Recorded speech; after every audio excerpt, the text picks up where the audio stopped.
Auzubillahi samil alim minasyaitonir rajim. Bismillahirrahmanirrahim.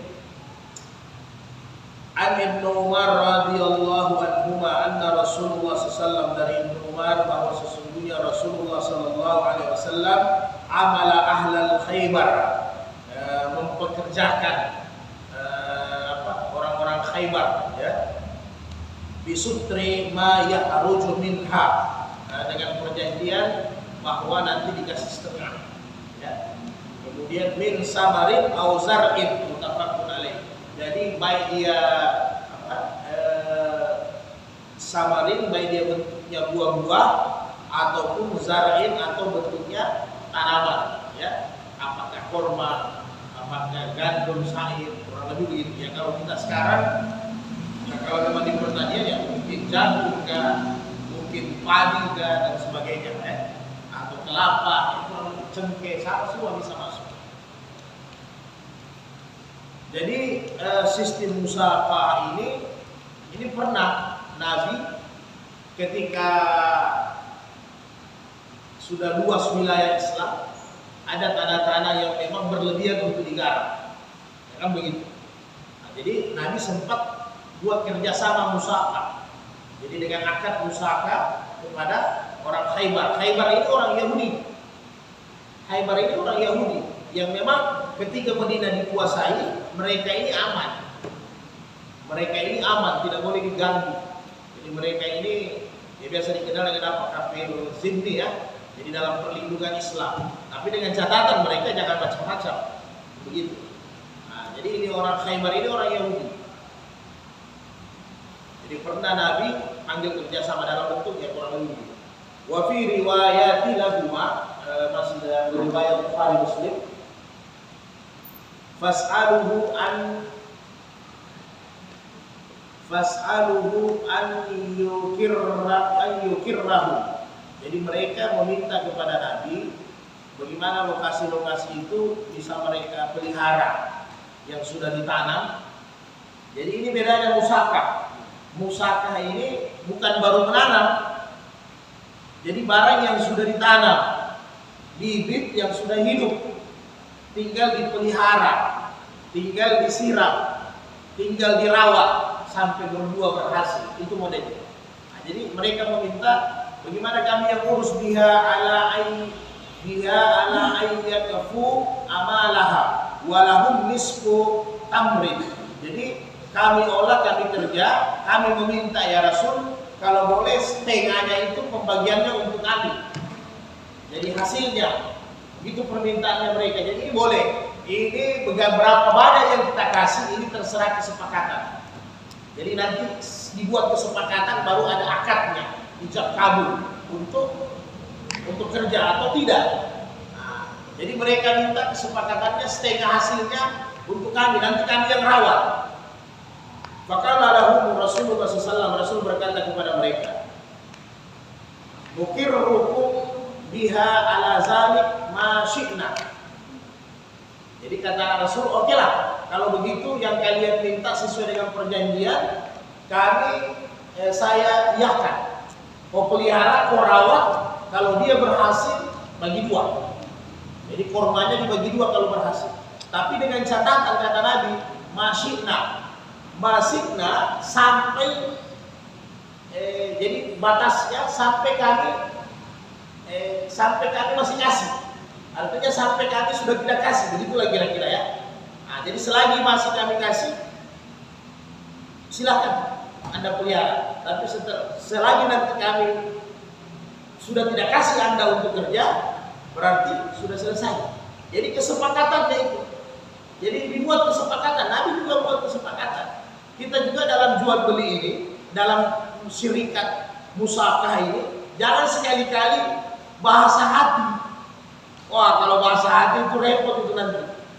Jadi dilafazkan kalau perlu dicatat. Nabi juga begini.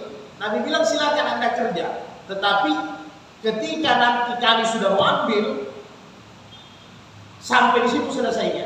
Jadi sehingga ulama mazhab utamanya Imam Syafi'i menjelaskan salah satu rukun yang utama dari musafah, rukun yang utama seperti yang lain-lain, yaitu memberi batas waktu. Jangan tidak memberi sebatas waktu, repot. Nanti dia mau-maunya. Jadi Nabi bilang selagi kami, jadi nanti dipantau, ya kan? Bagaimana kejujurannya, bagaimana caranya dia menjual, bagaimana caranya dia membagi. Ya memang ada orang yang kerjasama dia baru setelah dapat buahnya, dia bilang Pak, ini sudah ada hasilnya. Atau mungkin dia jaga toko, boleh, tidak ada masalah. Dalam bentuk perdagangan, kan? Ini hasilnya. Nah, kalau dia dalam bentuk pertanian, ini hasilnya apa? Mari kita jual sama-sama, kita timbang. Kalau begini agak bagus, jujur. Tapi ada juga yang punya lokasi, dia percaya saja sama yang pengelola, ya tidak ada masalah. Yang penting yang olah, yang merawat ini jujur dong. Nah, begitu, jangan tidak jujur. Orang sudah percaya Anda. Jadi kira-kira demikian. Jadi dikasih sama Nabi. Tapi Nabi bilang masih, nah kalau kami sudah mau pakai, berarti Anda selesai. Disitulah batasnya. Maka disambung dalam hadis, faqarru biha hatta ajalahu Umar radhiyallahu anhu. Maka faqarru biha hatta ajalahu, maka ketika di zaman Umar, apa kata kasarnya ya, ajalahu ini kalau kata kasarnya apa, ditendang, diusir. Nah, jadi kata halusnya itu setelah Umar, Abu Bakar masih lanjut ini orang hebat. Setelah zaman Umar jadi khalifah, mungkin dievaluasi sama Umar. Nah, maka Umar sampaikan sudah boleh sampai di sini, sudah lumayan lama ini bos, ya kan? Dari zaman Nabi, zaman Khalifah Abu Bakar sampai zaman Umar ini kan tegas. Pasti Umar tahu ada huru hara itu, ya kan begitu. Kalau boleh sudah sampai di sini. Apa ini Yahudi kan sifatnya suka mengkhianati, ya, suka berkhianat. Jadi saat zaman Umar mereka sudah diselesaikan. Artinya sampai di sini saja Anda olah ini barang, sudah cukup, ya. Wali Muslim anna Rasulullah sallallahu dafa'a ila Yahudi Khaybar nahla Khaybar wa ardaha ala an yata'miluha min amwalihim wa lahum satrun samariha. Adalah Rasulullah SAW beri pohon korma dafa ila Yahudi Khaybar, orang Khaybar Yahudi, nakhla Khaybaraha wa ardaha, beli mereka pohon korma, beli mereka lokasi tanah untuk digarap. Kemudian wa arda ala ayyatamiluha, dengan perjanjian min amwalihim, mereka yang siapkan bibit. Jadi juga boleh walahum satru samariha. Kemudian hasilnya nanti, buahnya nanti dibagi dua. Jadi ada bentuk kerjasama yang kita sudah bahas lalu, yaitu dalam bentuk kerjasama serikat muhabarah dengan muzara'ah. Jadi kalau dikasih bibit sama yang punya tanah, jadi saya punya sebidang tanah, saya kasih bibit sama Hamka, maka ini namanya muzara'ah, karena saya punya bibit. Ini yang Nabi bilang kalau bisa tidak usah hindari, karena jadi huru hara nanti kalau tidak berhasil repot. Maka kalau Hamka mau sewa saja ini tempat saya, biar pakai. Ini namanya muzara'ah. Saya punya lokasi, saya kasih bibit. Ya tentunya pembagiannya beda. Kemudian ada muharabah. Kalau dia dalam bentuk muhabarah, dia saya punya lokasi tapi Hamka yang kerja, Hamka yang punya bibit. Jadi dalam bentuk apapun itu modelnya, muzara'ah atau muhabarah atau musafah, tidak ada masalah. Yang penting sesuai perjanjiannya ditulis, batasnya, pembagiannya. Jangan sampai lupa pembagiannya, harus jelas. Nah, hanya bedanya kalau muzara'ah dengan muhabarah, dia dari bibit awal. Saya paham ya? Jadi tinggal bagaimana model kesepakatannya. Jadi kalau muzara'ah dengan muhabarah baru ditanam awal. Jadi yang olah itu menanam, tapi kalau musafah tidak. Saya sudah tanam di barang, yang punya sudah tanam, tinggal dilanjuti untuk pemeliharaan sampai berbuah. Nah, biasanya tergantung kesepakatannya. Jadi tidak ada aturan yang Nabi kasih bahwa kalau model muzara'ah itu pemiliknya 70%, kalau muhabarah pemiliknya 50%. ya kan? Kalau musaka pemiliknya umpamanya 60%, tidak ada syaratnya dalam Nabi kasih syarat. Itu kesepakatan, kesukaan sama-sama. Ya. Jadi al-muslim ala surutihim. Jadi tergantung syarat-syarat mereka apa yang disepakati. Kalau cocok lanjut, kalau tidak cocok putus. Jadi tidak ada batasnya, silahkan. Kalau memang ada yang baik ya bagus. Saya bentuk dalam bentuk muhabarah, saya kasih bibit ente. Ya begitu. Ini saya punya lokasi. Ente kerja, saya dapat 20%, ente dapat 80%. Ini luar biasa, subhanallah ya. Nah, atau mau apa? Nah, ini bibit saya. Nanti kalau hasil pisahkan harga bibit, ya begitu. Setelah harga bibit kembali, maka sisanya dibagi berapa? Boleh 40, 60, 50, 50, boleh terserah. Itu kesepakatan saja.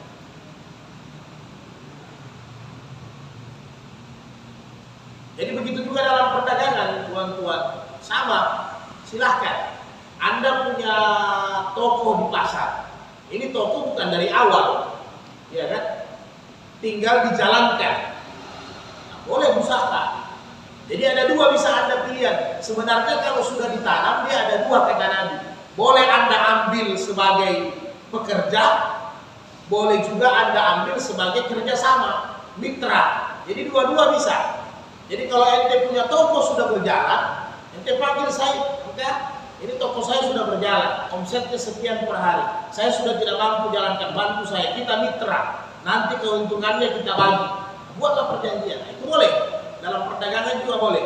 Atau dari awal, maka saya ada beli toko, beli ruko, ya kan? Ini nanti insya Allah ada tempat saya. Jadi mau pakai apa? Kalau mau pakai muzara'ah dari awal, berarti saya yang modali.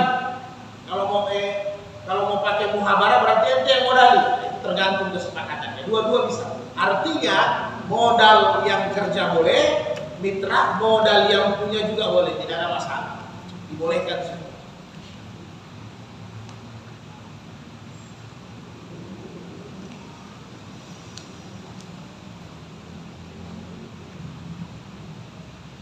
Nah, kemudian hadis berikutnya. An Hanzalah bin Qais radhiyallahu anhu qala, dari Hanzalah berkata radhiyallahu anhu, sa'altu Rafi' ibn Hadij an kira'il ardi bizahbi wal fiddah. Jadi saya bertanya kepada Rafi tentang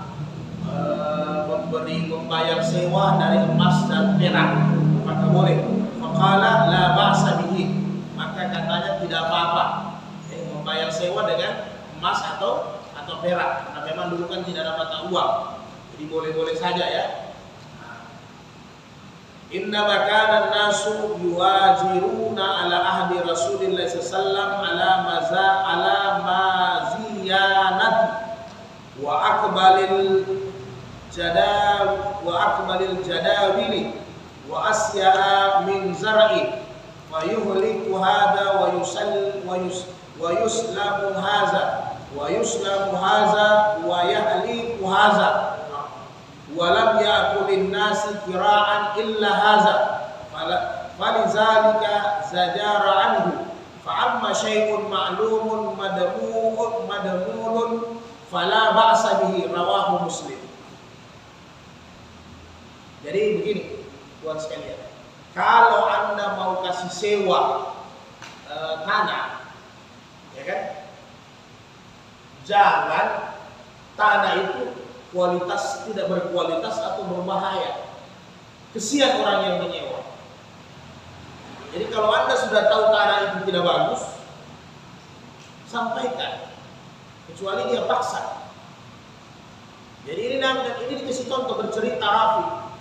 Jadi Nabi kasih tahu jangan menyewakan tanah yang mana tanah ini umpamanya pepohonannya yang tumbuh di pinggir-pinggir saluran air, kan bisa rubuh, ya kan? Atau kalau sekarang apa, di pinggir-pinggir jurang yang bisa mencelakakan, yang mana apabila ditanami itu tempat, itu resikonya ada, bisa hancur, bisa bagus, bisa selamat, bisa rusak, bisa gagal, bisa juga berhasil. Tapi condong karena posisi tanahnya tidak bagus, bisa-bisa tidak berhasil. Ya begitu juga Anda mau sewa semua, sebenarnya bukan hanya tanah. Mau kasih sewa kendaraan, mau kasih sewa perahu kalau petani dan nelayan, mau kasih sewa ruko, padahal ruko itu habis gempa, itu berbahaya, umpamanya sudah terbelah, bisa-bisa berbahaya untuk orang yang menyewa. Jadi waraslah kita. Jadi waras. Walaupun jadi ini sudah masuk bab ijara, bab menyewa. Jadi kalau kasih sewa apa-apa, yang logis lah, jangan kasih susah orang. Kalau memang ente punya kendaraan itu, dia punya ada yang kalah, ya, sampaikan, bos Anda tidak bisa sewa, ya kan? Ini koplennya rusak, atau laharnya tidak bagus, atau AC-nya ini perlu perbaikan, sampaikan. Jangan menyusahkan orang yang menyewa, ya kan? Supaya nanti orang yang menyewa juga bertanggung jawab. Itu sebaliknya. Jadi Nabi hanya kasih contoh, biasanya, makanya di hadis Sahih Muslim, ini penjelasannya panjang. Ada hadis di Sahih Muslim bahwa Nabi melarang menyewakan tanah. Jadi dua syarat. Masa saya punya tanah tidak boleh saya sewakan, boleh. Tetapi kata ulama mazhab Imam Ahmad, Abu Hanifah, jangan sampai tanah yang kau kasih sewa itu tanah yang berbahaya. Tidak boleh. Itu yang dilarang menyewakan tanah. Atau itu tanah sengketa. Sama, mungkin tanahnya bagus, tapi surat-suratnya bermasalah, statusnya bermasalah. Jadi kalau dia tanah pemiliknya 5 orang, ya harus minta izin sewa sama 5 orang. Kan begitu. Jadi bukan hanya jenis tanahnya, ini yang tanah yang tidak bisa. Jadi tanah yang tidak bisa kita kasih sewa, tanah yang memang kondisinya tidak bagus atau tempat yang tidak bagus. Kemudian yang punya itu banyak orang, tidak bisa kita kasih sewa. Itu namanya kita mencelakakan orang yang menyewakan. Jadi bukan hanya tanah, semuanya. Jadi jangan nanti heran, tiba-tiba kita buka hadis-hadis Sahih Muslim, nanti ada, Nabi larang menyewakan tanah. Jadi maksudnya tanah yang bermasalah, tanah yang tidak jelas, kemudian tanah yang kualitasnya tidak bagus. Di pinggir jurang yang kita kasih sewa sama orang, waduh, silakan. Nanti orang, mentang-mentang orang tidak punya pekerjaan ya, dia main saja, yang kasih dia sewa di gunung sana. Nah, maksudnya, bahkan ada di hadis yang lain bahwa apabila tanahmu itu tidak mampu kau olah, dia dalam bentuk semak belukar hutan, kasih kerja saja semua orang, ya, supaya bermanfaat. Jadi tanah yang begitu, tanah yang tidak mampu kita olah, tanah yang tidak mampu kita olah, kemudian tanah yang memang bagus, itu boleh. Jadi jangan tanah yang tidak bagus, yang bermasalah kepemilikannya, kemudian tempatnya tidak bagus, tidak bisa. Oke. Kalau memang dia hutan-hutan tapi bagus, ya tidak ada masalah, karena kita tidak kasih sewa kan. Jadi artinya apa? Bos, ini tanah saya di pinggir jurang, saya tidak kasih sewa. Tapi kalau yang bilang sudah alhamdulillah saya pakai saja, silakan pakai, tidak apa-apa. Jadi kalau dia jatuh terjun di situ tidak ada masalah. Itu tidak ada beban karena itu tidak kasih sewa. Jadi betul menyewa, tapi jangan susahkan orang. Ini luar biasanya ajaran Rasulullah. Jadi sampai tingkat yang begini Nabi beritahukan semua. Bukan nanti Anda punya ruku itu bagus, bukan nanti sujud Anda itu sempurna, bukan hanya Anda bagaimana Anda punya puasa bisa diterima, bagaimana Anda punya zakat bisa diterima, tetapi dalam hal-hal sampai kehidupan, pekerjaan, profesi, sampai sewa menyewa, Nabi beritahu kepada kita sekalian. Begini caranya, supaya kalian punya muamalah dapat pahala ibadah. Jadi bukan hanya sembahyang yang dapat pahala ibadah, kan begitu. Karena kita mau masuk surga ini mengharap sembahyang pas kiamat. 4 rakaat, untuk kalau ada 1 rakaat khusyuk. Bisa-bisa yang khusyuk hanya baca tasyahud saja, setelah itu sudah ingat pekerjaan. Itu juga amalan-amalan lain belum tentu.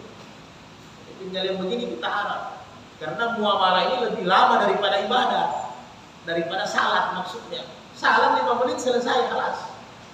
Kita jual beli, kita bertani dari pagi sampai sore bisa-bisa. Kita dagang dari pagi sampai sore. Maka lebih banyak kontribusinya untuk dapatkan pahala daripada salat sebenarnya. Jadi kalau ini tidak betul, kacau. Kenapa? Pekerjaan kalian kata Nabi ada hubungannya dengan darah, ada hubungannya dengan daging. Ya kan begitu? Berhubungan.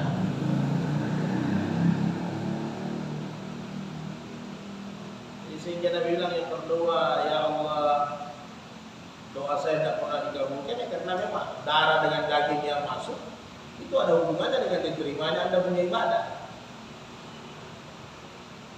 Kemudian An Sabit bin Dahaki radhiyallahu anhu anna Rasulullah dari Sabit bahwa sesungguhnya Rasulullah naha anil muzara'ati wa amara bil muajarati.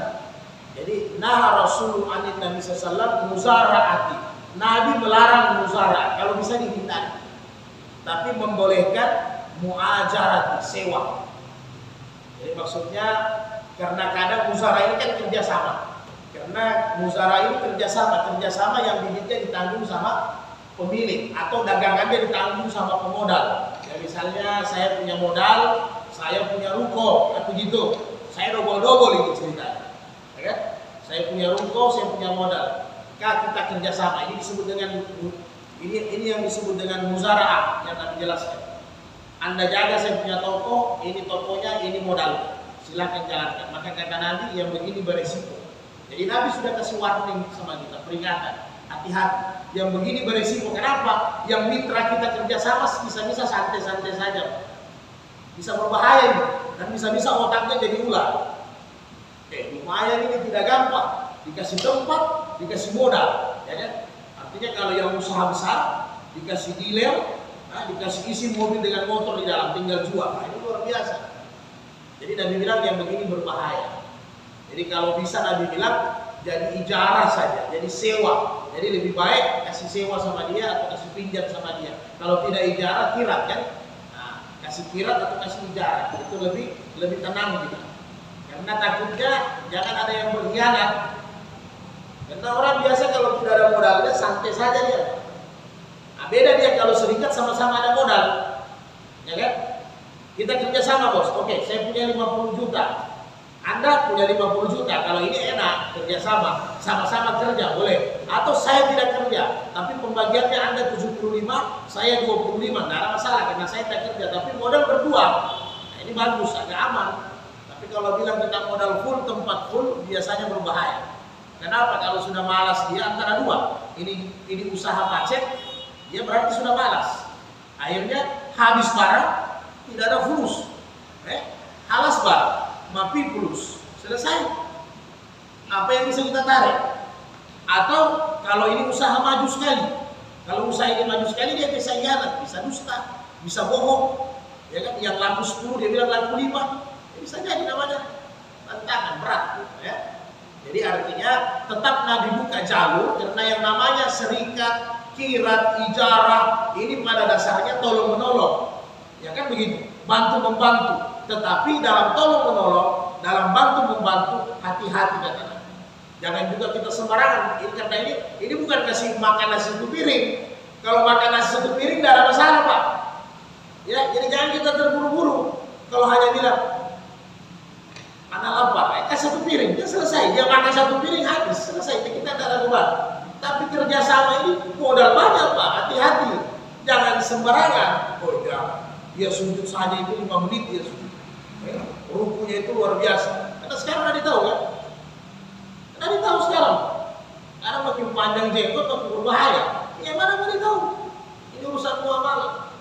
Jadi tidak bisa kita tidak jadi ukuran itu. Jadi hati-hati. Beda kalau kita memang mau ambil karyawan aman kan? Tapi kalau mau ambil mitra hati-hati. Kalau ambil karyawan tidak ada masalah. Yang Nabi bilang cari orang yang ibadah. Oke lah, kalau dia tidak cocok kerja, tidak bagus kerjanya, kita bisa pecat, tidak ada masalah. Tapi kalau mitra, agak susah. Makanya berhati-hati, ambil mitra. Maka pekerjaan yang bagus itu tidak usah bermitra. Jadi pekerjaan dunia itu jangan bermitra, huru hara. Banyak setannya, banyak penyakitnya. Sendiri saja, biar untungnya tidak banyak, sendiri saja. Yang modal 10 juta mau kerja sama 4 orang, waduh. Anak mau repot itu. Atau kita buka swalayan besar-besar, ya kan? Kita buka swalayan Islam, jual produk Islam. Tapi di situ yang investasi 60-70 orang, huru hara itu, ya kan? Yang kerja 2-3 orang, yang 60 orang ada menghayal. Dia lewat, ada lampunya menyala, banyak orang belanja. Ini ada menghayal terus itu, biar sampai pas dia hayalkan tidak sesuai dengan pendapat. Pas akhir bulan dihitung dia dapat 100.000. Dia ada menghayal, aduh. Karena dia tidak tahu ini kerja sama-sama, belum AC-nya, belum listriknya, belum karyawan, belum pajaknya. Jadi jangan kerja sama, sendiri saja. Ya mas, sendiri, tidak usah kerja sama. Kalau tidak ada modal, pinjam modal saja, boleh, tidak ada masalah. Yang penting berani kerja sama. Jangan kerja sama, itu huru hara itu kerja sama. Jadi kita kerja sama urusan agama, urusan dunia jangan. Belum lagi suara dari istri ke istri, dari ipar ke ipar, dari tetangga ke tetangga, itu banyak penyakitnya, banyak setannya. Nah, kemudian usaha yang lain. Ini juga. Nah, ini nanti kita baca lagi ini urusan bekam. Kita baca nanti di literatur agama, buku-buku fikih, jangan sampai kita pusing. Kalau yang ada syarahannya ya bagus, ada penjelasan dari ulama mazhab. Tapi kalau tidak ada syarahannya kita nanti pusing untuk kompromikan itu hadis. Ya, contohnya begini. Nah ini kalau yang mau usaha-usaha sebenarnya usaha bekam itu lebih kecil di zaman Nabi, Tibun Nabi kan lebih kecil. Tapi kalau skopnya yang luas sekarang berarti medis, kesehatan ya. An Ibnu Abbas radhiyallahu anhu dari Ibnu Abbas. Ihtajama Rasulullah SAW wa atalladhi hajamahu ajrahu. Nabi dibekam, setelah selesai dibekam Nabi memberikan upah kepada orang yang membekam. Walau kana haraman lam yu'tihi, rawahu Bukhari. Andai kata upah bekam itu haram, memberi upah. Jadi beda ya, meminta upah dengan memberi upah beda. Jadi andai kata memberi upah kepada orang yang membekam itu haram, maka lam yu'tihi, pasti Nabi tidak kasih. Oke? Nah, hadis yang berikutnya ada kontra nanti. Dan ini banyak di buku-buku hadis. An Rafi bin Hadij radhiyallahu anhu qala Rasulullah sallallahu alaihi wasallam bersabda, kasbul hajjami hadisun rawahu Muslim. Jadi kata Nabi, upah atau hasil dari bekam itu habis. Habis itu apa? Jelek, kurang bagus. Ya, ini hadis sahih. Satu diriwayatkan oleh Bukhari, satu diriwayatkan oleh Imam Muslim. Dan masih banyak contoh-contoh hadis yang begini. Bahkan yang lebih ekstrim lagi, ada satu hadis sahih di Sahih Muslim. Samanul kalbi hadisun, ya kan? Penjualan anjing itu kotor. Sama ini hadis. Kemudian wa maharul bagi, usaha perzinahan, habis itu juga kotor, haram, kan begitu. Jadi usaha perzinahan ini semua Pak ya, yang menyediakan tempat juga sama itu, tidak ada bedanya. Kemudian wakasbul hijab habis, hadis sahih. Dan usaha upah yang ditetapkan dari bekam itu jelek.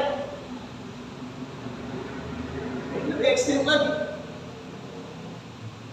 Jadi Nabi sampaikan dalam hadis-hadis sahih, pengobatan itu ada 3 macam, kan begitu. Nabi bilang ada yang namanya kai, ya kan? Kemudian hijab, kemudian asal, ya kan? Pengobatan itu Nabi bilang ada namanya kai. Kai itu besi dikasih panas, ya Pak ya, besi dikasih panas. Kemudian ini penafsirannya, bagaimana kalau bawang dikasih panas? Beda, ya, itu boleh. Jadi memang dulu sebelum Nabi larang kai, itu pengobatan besi dikasih panas, itu toh. Apalagi yang ada luka gatal yang bertahun-tahun, itu kalau di zaman Nabi sebelum dilarang, besi dikasih panas, baru dikasih lengket, jadi kulitnya terkupas. Nah, dulu juga orang-orang menandai dia punya hewan hewan ternak dengan apa? Dikasih panas baru dicap. Dulu awal-awal Islam Nabi tidak larang, onta ada dikasih begitu. Nabi tidak larang. Waktu menjauh, setelah Nabi lihat cara-caranya orang jahiliyah, besi dikasih panas baru dicap. Umpamanya itu sapi, Abu Zabunya. Jadi sudah dibuat itu besi AM kan begitu. Dikasih panas, model ditato kan, baru dibalik. Itu onta lompat-lompat, Pak. Ganam itu lompat-lompat kambing. Maka Nabi bilang ini bahaya. Menyiksa, Nabi bilang tidak boleh. Kemudian Nabi juga sampaikan pengobatan untuk manusia juga tidak boleh lagi kain. Ya kecuali besi jadi perantara untuk memanaskan obat. Tidak apa-apa, jahe ditaruh di sendok atau di besi, kemudian nanti jahenya ditempel di luka, atau bawang merah atau bawang apalah, itu tidak ada masalah. Tapi jangan besinya. Tapi memang itu mujarab untuk luka-luka lama, itu mujarab. Itu bukan hanya gatalnya yang tak angkat, dengan kulitnya tak angkat, dagingnya tak angkat. Nah, Nabi bilang itu menyiksa. Kemudian yang kedua Nabi bilang hijama. Hijama ini bekam. Bekam ini kalau mau mengeluarkan darah kotor, disedot. Kalau zaman dulu pakai tandu, ya kan begitu. Kalau sekarang kan medis sudah populer, sudah ada alat-alatnya, sudah canggih lah ya. Bahkan ada sebagian ulama dari Syafi'iyah mengatakan ya dia sama dengan donor darah walaupun tidak sama. Artinya intinya mengeluarkan darah-darah yang kotor. Karena kalau bekam, kalau donor darah dikeluarkan saja. Tapi kalau bekam ada titik-titiknya dicari, di mana titik-titik yang sakit itu biasanya ada darah kotor di kepala kah, di tengkuk kah, di belakang kah, atau di kaki atau di persendian, itu darahnya disedot. Kalau dulu kan caranya repot, kalau dulu ngeri karena tandu itu dipanaskan, dikasih asap kan begitu. Tandu dikasih asap dengan api, ya kan?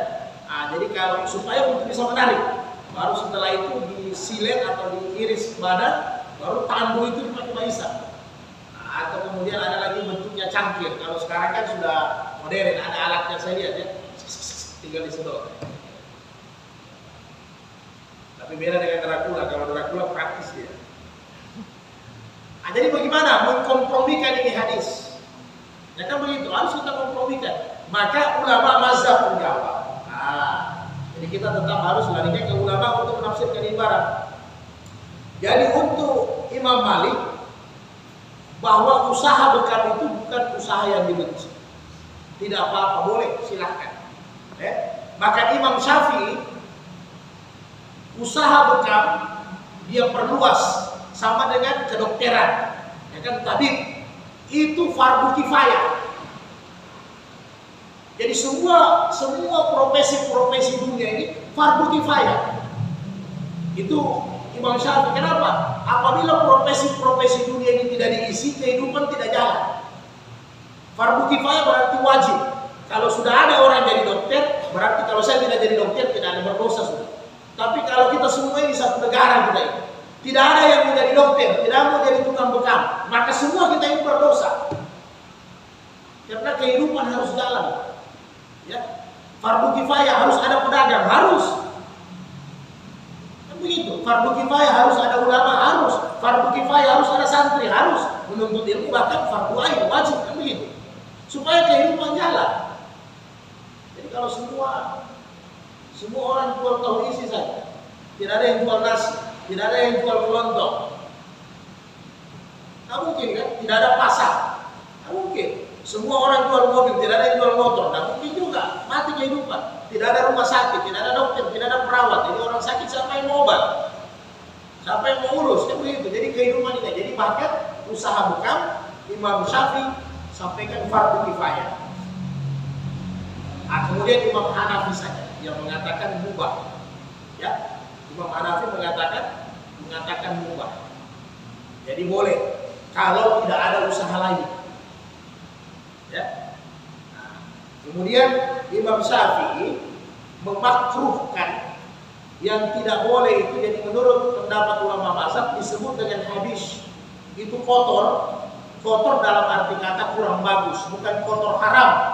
Kenapa anjing, jual beli anjing yang tadi hadisnya, jual beli kucing, jual beli tempat perzinahan, perjudian itu haram karena mereka ada dalil yang mendukung mengharamkan. Ya mas, anjing jual belinya haram karena ada dalil yang mendukung makan anjing itu haram. Bisa paham ya penjelasan ulama mazhab? Kenapa jual beli, umpamanya jual beli babi haram? Habis kata-kata habisun kotor bagi anjing, babi, kucing atau usaha perzinahan itu ada dalil yang mendukung sebelumnya bahwa memang itu pekerjaan haram. Bisa kita paham ya? Jadi kata-kata habisun dalam hadis Nabi tentang usaha bekam adalah yang tidak layak makruh tanzih kata Imam Syafi'i. Orang tukang bekam dia tentukan tarifnya, dia tentukan upahnya. Karena apa? Bekam ini sebenarnya sosial, menolong orang penyakit. Sebenarnya hanya jangan lari ke bekam orang-orang yang aktif di bidang kesehatan. Makanya beberapa negara-negara Islam termasuk Arab Saudi kesehatan gratis 100%, bukan hanya pendidikan. Karena memang kesehatan tidak bisa dipatok upah sebenarnya. Anda dikasih ilmu, kelebihan untuk menolong.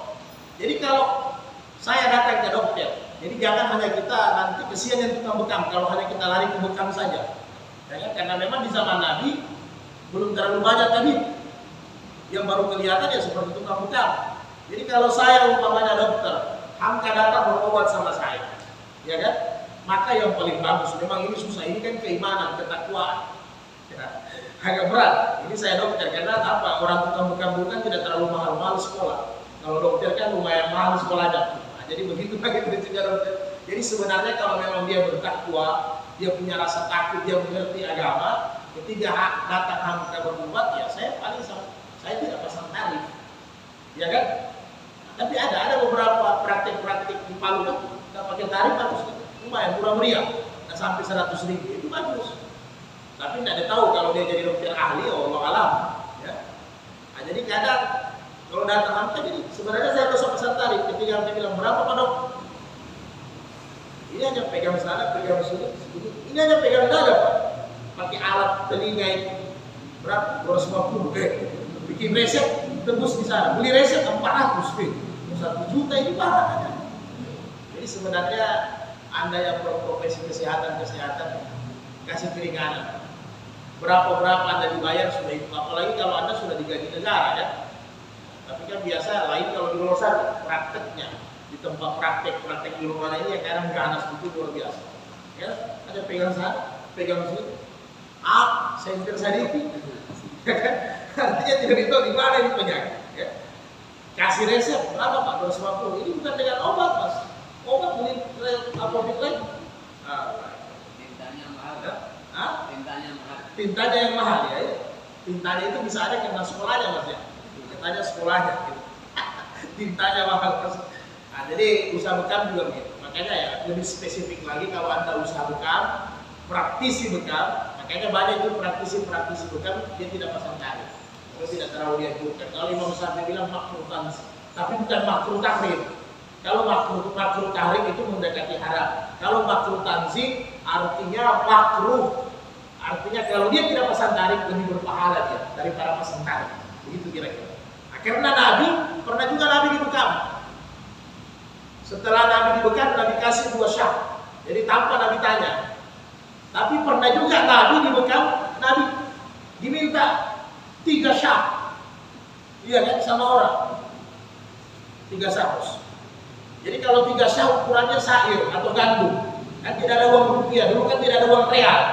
Jadi ukurannya pembayaran itu sah. Jadi kalau 2 sah itu 1 sah sama dengan 2,5 kilo beras. Itu 1 sah. Berapa sekarang? 1 kilo kalau 15.000, 30.000, berarti kurang lebih 50.000. Ya, kita bulatkan 50.000. Jadi kalau 2 sah berarti 100.000. Ya memang kurang lebih ongkos-ongkos bekam sekarang begitu juga. Ya, 2 syah 100.000 kurang lebih sekarang.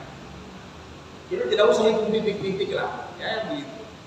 Nah, tapi ada juga yang mahlul.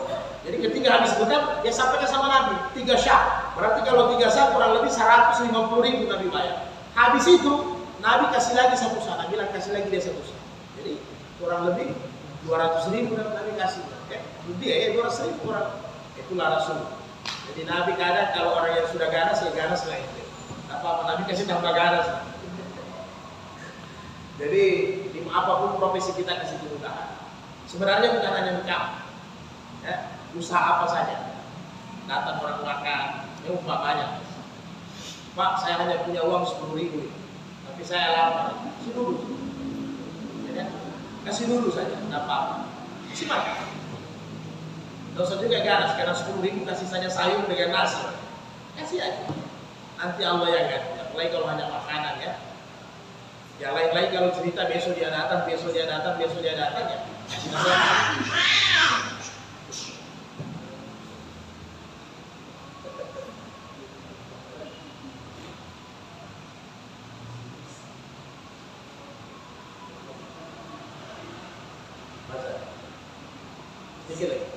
Ada ini bab lain lagi.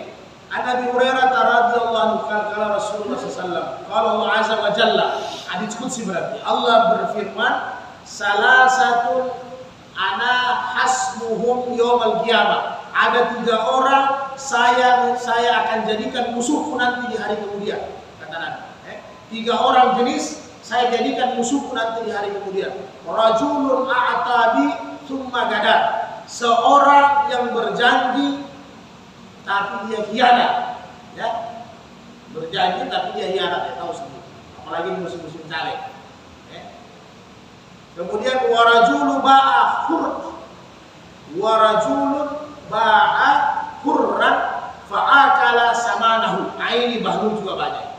Seseorang yang menjual, memberikan pekerjaan al-hur kepada orang yang merdeka, ya, karena dulu masih ada perbudakan, jadi Nabi pakai yang merdeka. Kepada orang merdeka kita kasih pekerjaan orang, tiba-tiba hasilnya kita potong, kita makan. Nah, ini bahlul. Ya, yang paling banyak sekarang TKI ya, TKI, TKW, ini bahaya. Tapi itu skop luasnya ya TKI. Gajinya 2 juta dipotong ya. Mungkin kalau ada perjanjian sebelumnya ganti uang buat tiket, no problem. Tapi kalau selama dia dikontrak Anda potong, sudah selesai sebenarnya pembayarannya, Anda masih potong terus. Hati-hati. Nah, begitu juga kita kasih kerja orang. Ya kan begitu. Bawa kerja, habis itu bos, urusan gaji nanti urusan sama saya. Apalagi kalau dia sudah dikontrak. Ya, Anda bantu kasih pekerjaan. Anda ada channel kasih, setelah itu sudah Anda tidak usah harap apa-apa. Nanti urusannya yang kasih kerja, kasih MT terus, itu lain cerita. Tapi jangan dipotong, dimakan orang punya hak. Karena Anda memberikan, betul Anda yang memberikan dia petunjuk sehingga dia dapat kerja, itu pahala untuk MT di akhirat. Ya. Kalau dia yang dikasih kerja itu dia tahu balas jasa, itu urusan lain. Ya. Urusan lain, tapi kita tidak boleh. La jaza wala syukur kan. Kita tidak mengharap balasan, tidak mengharap orang ucapkan terima kasih. Tidak bisa. Harus ikhlas lillahi ta'ala. Kemudian yang ketiga, warajulun stajara ajira mastaufa minhu walam yu'tihi ajrahu. Nah, ini lebih bagus lagi, rawi Muslim. Dia punya pekerjaannya ini bagus. Pekerjaannya ini baik. Hasilnya kerjanya bagus, tapi dia tahan gaji. Hati-hati. Kalau memang kita punya pekerja sudah tenang, ada biasa kita ada pekerja karena terlalu banyak yang mau ditutupi, bayar rumah, kredit KPR, kredit leasing, kredit ini, akhirnya apa? Tidak ada gaji karyawan. Saya tidak gaji dia dulu. Nanti kalau ada keuntungan bulan depan, zalim kita. Tidak boleh. Urusan Anda punya utang itu urusan lain, tapi Anda punya karyawan harus dibayar, tidak boleh kita menahan. Jadi siapa yang 3 golongan ini hati-hati, jadi musuhnya Allah nanti di hari kemudian. Jadi kalau kita sudah jadi musuhnya Allah, mau harapkan apa lagi? Apa yang kita mau harapkan? Ada Ibnu Abbas radhiyallahu anhu kalau anna Rasulullah sallallahu dari Ibnu Abbas, sesungguhnya Rasulullah berkata, inna ahakka ma ahaztum alaihi ajran kitabullah, rawahu Bukhari.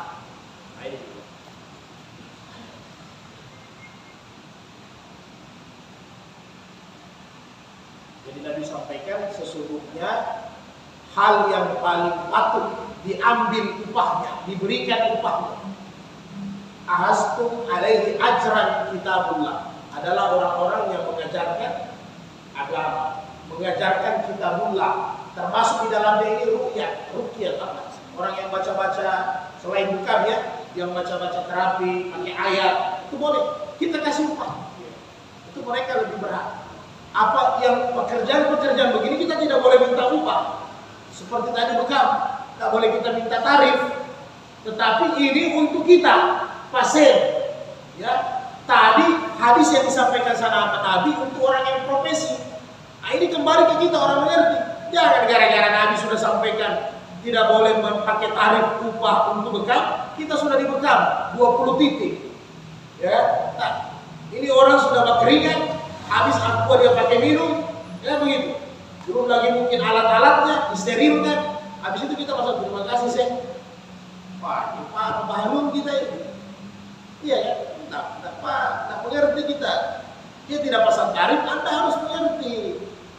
Ya begini juga yang Nabi sampaikan bahwa innal haqqa ma astum alaihi ajran kitabullah. Yang berhak dikasih utamanya orang yang mengajarkan agama, mengajarkan Quran. Ya kan? Guru-guru ngaji itu diperhatikan. Jangan kita masa bodoh. Ini tidak, kita punya anak 10 yang mengaji di TPA umpama atau di tempat Quran. Ya kan?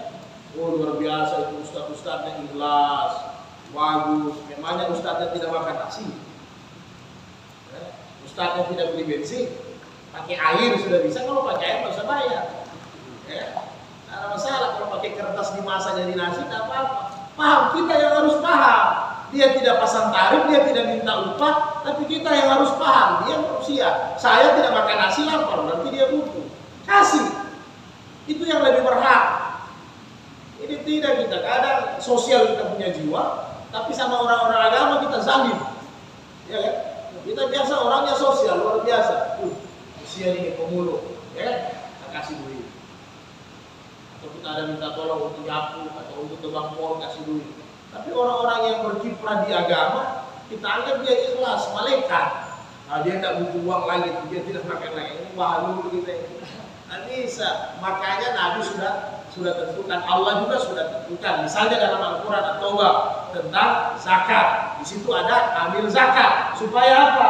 Supaya orang juga bisa jalan, orang bisa hidup, supaya orang jujur, orang juga amanah, tidak culas, tidak bohong, tidak korupsi. Kan begitu tujuannya. Jadi umpamanya ambil zakat, di situ ada Allah tetapkan dari 8 bagian berarti dibagi kurang lebih 12%. 12% haknya ambil. Ya kan? Berarti kalau ada 12 juta, berarti di situ ada 1.200.000 haknya ambil. Boleh. Jadi Allah saja itu paling mengerti. Masa kita tidak ngerti? Ya kan? Sedangkan di sekolah kita pakai SPP luar biasa mahalnya, apalagi sekolah-sekolah IT atau sekolah-sekolah mahal elit, ya kan? 1 bulan 1.500.000 SPP-nya, mengaji 10.000, 20.000, tertunda sampai 5-6 bulan. Parah. Padahal Nabi sudah sampaikan kepada kita, ajari anakmu, wasiat anakmu untuk mencintai Rasulullah, mencintai Ahlul Bait, sahabat Nabi, mencintai Al-Quran. Diajarkan Al-Quran sama kita punya anak, tapi ya Mas ya. Kemudian hadis berikutnya Ibnu Umar radhiyallahu anhu kala Rasulullah dari Ibnu Umar, a'atul ajira ajrahu qabla an yajifu arakuhu. Nah, ini lebih parah lagi. Berikan upah karyawanmu, orang yang kerja sebelum keringatnya. Lebih parah ini. Kalau memang di zaman Nabi memang buat aturan begitu. Utsman bin Affan ini, Abdurrahman bin Auf. Jadi kalau sudah ini bukan sore Pak, tinggi matahari. Jadi sudah mau salat subuh, ini bangga kasih semua upah. Jadi bayangkan beraninya. Karena sebenarnya belum selesai kerja ini bos. Selesai kerja jam 4 atau jam 5. Ini kasih upah. Karena dia tahu orang butuh makan siang Pak. Ya kan? Orang butuh makan siang. Hanya kita kadang kalau kita juga sudah dikasih upah begini, sudah muncul kita lah ya. Karena kalau sudah tanggal muda kadang malas-malas orang masuk kerja. Nah, tapi memang aturan Nabi sebenarnya per hari itu upah per hari sebenarnya. Per hari. Tapi ada usaha-usaha tertentu biasanya keuntungannya, labanya tidak harus per hari. Biasanya dia dapat laba per minggu atau per 2 pekan atau bahkan nanti 1 bulan boleh. Ya, yang penting intinya jangan menzalimi. Buat sesuai dengan perjanjian. Jadi kalau sudah harus gaji bayar. Kalau mau paling bagus ya sebelum kering-keringan. Ya. Nah, karena ada juga kadang kalau bertakwa dia punya majikan bos, kadang ada juga bahan ada buah kan? Ya bos, hampir keringan, hampir keringan. Sedikit lah, cepat nanti kasih memang. Hadis yang terakhir, kurang lebih sama itu. An Abi Sa'id Al-Khudri radhiyallahu anhu Nabi sallallahu qala man istajara ajiran falyusamma lahu ujratahu. Kalau engkau memberikan pekerjaan kepada orang, jangan suruh kerja dulu sebelum dibicarakan, ditetapkan gajinya, upahnya. Ini luar biasa Nabi sampaikan.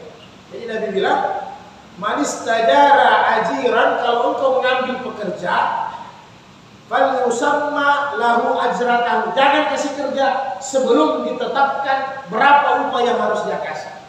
Jadi pekerja harus tahu, saya harus sampaikan. Jadi kalau Anda mendaftar kerja, saya terima kerja, Mas, kerja sama saya silakan. 1 bulan 30 hari. Setelah 30 hari saya upah Mas sekian. Kasih jelas, makan ditanggung atau tidak, kasih jelas. Ada uang bensin atau tidak, ada uang harian atau tidak, diperjelas. Ada uang bonus, silakan diperjelas. Kalau omset naik, barang laku bagus, berarti ada bonus sekian, diperjelas. Jadi jangan dikasih kerja orang dia belum tahu gajinya, tak boleh disampaikan. Kan begitu. Karena dia pekerja tetap kan. Jadi sampaikan, Anda di perusahaan saya gaji sekian. Mau enggak? Mau. Kalau tidak. Kalau mau. Oke?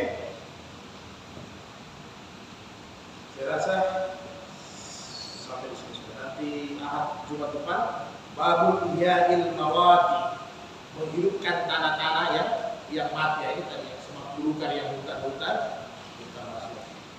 Memang ini jual beli lama nih. 3 bulan barangkali, lebih 3 bulan ya. Masih di satu kitab jual beli. Ada masalah silahkan.